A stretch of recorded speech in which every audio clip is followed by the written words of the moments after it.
So Sosh, tell us in regards of, since 2009, what's been your journey like since your testimony? It's been a good journey since 2009. There's been some goals that have been achieved that me and my wife set for ourselves, because we got married in 2007 and then I wrote that testimony in 2009. A lot of goals have been achieved. Some failed as well, but even the failures, you always learn. It's all a learning process, and you get better every time. So that's some of the philosophies from the Bahai faith as well that's helped me out through that journey. Since 2009, and it's good. We got a new house. That's one. And nearly finishing my degree. So at the moment, I'm in a really good place, even though it's difficult financially, because we've just had a baby and my wife is on her maternity leave's coming off, so I'm kind of like the sole earner, and I'm working between 3 different organizations and studying as well, so I have a lot on my plate. But being the sole bread earner, you do what you have to do to provide for the family.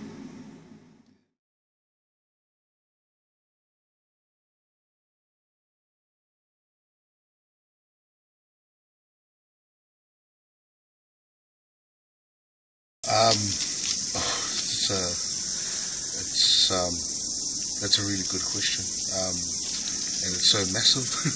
It doesn't come down to one singular thing, but definitely it's a point of guidance, I guess, and it's a standard to live by. And being Bahai is such a high standard for myself to attain to, and for example, there's a lot of temptation and a lot of stuff that you go through as a young person. As being Bahai, there's certain laws, and in any religion, there's laws that you have to abide by. Why? Because those laws are the will of God, and if God didn't set those laws for us to abide by, there would be anarchy. Also, there would be anarchy. It'll be crazy. So, but we have to abide by certain laws as well. On the other hand, is so that God can know who is following Him and who's not following Him, I guess. For example, in the Bahai faith, alcohol is forbidden, and growing up in a New Zealand culture, and myself being an ex-rugby player as well, there's a big drinking culture, you see, so that was a challenge in itself. So having the Bahai laws has guided me in my life, and it has helped me make certain decisions. For example, when you're thinking about an occupation, you always think about how is your occupation gonna benefit humanity? So the Bahai faith teaches us about serving mankind and serving the people. So when I sat down and I was thinking about a career path in my younger days, I thought about service straight away, because that's what my parents did as well. They served. They served at the church, they served the community. So it was natural for me to become a youth worker and work in that area and serving our community and helping our people. So the Bahai faith has guided and continues to guide me now in everyday life.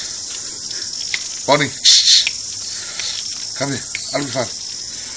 The Bahai faith it tells me to be connected to God, to stay connected to God.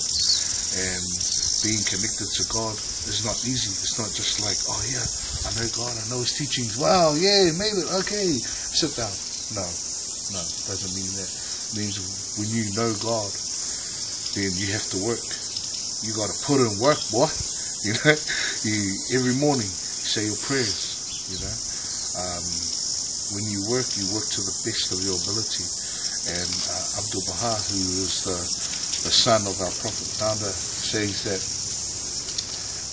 work is like worship.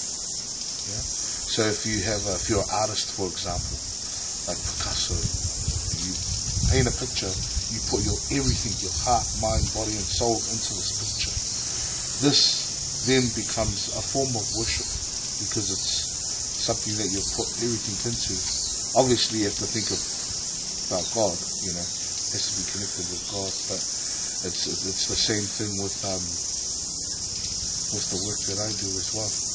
Trying to do the best that I can, and always progressing, always looking back at my work, reflecting on what I do. It's not only something important as a practitioner, but it's important as a Baha'i. There's one of the quotes, I'll just cut it short. Baha'u'llah says, bring thyself to account each day. So after every day, when you're saying your prayers in the evening, sit down and reflect on your day. Reflect on your day. Look at what you did well. Bonnie, hug here. Hug here. Hug. No. So look back on your day. Look what did you do well? You know, how can you do it better next time? What didn't go so well? How can you improve that? You know. So yeah, those are just a few things. Being a Baha'i and how the Baha'i faith guides me. Okay, run away.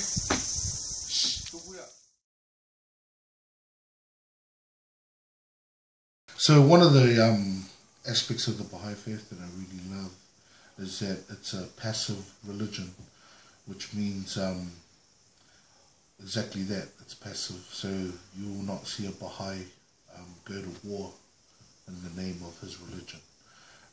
As a matter of fact, if you're talking about religion, a Baha'i is talking about religion to a Christian or to a Muslim, whatever other denomination, if it leads to an argument or if it creates disunity, then the Baha'i is already wrong.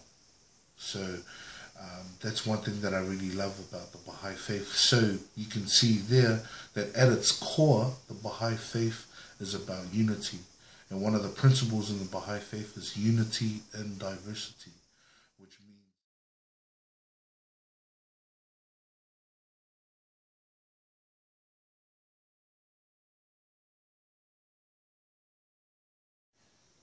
so what we have here is the center of the Baha'i faith, and it is in Haifa, Israel, and here is the shrine of the Bab, this particular building. There are other buildings on Mount Carmel.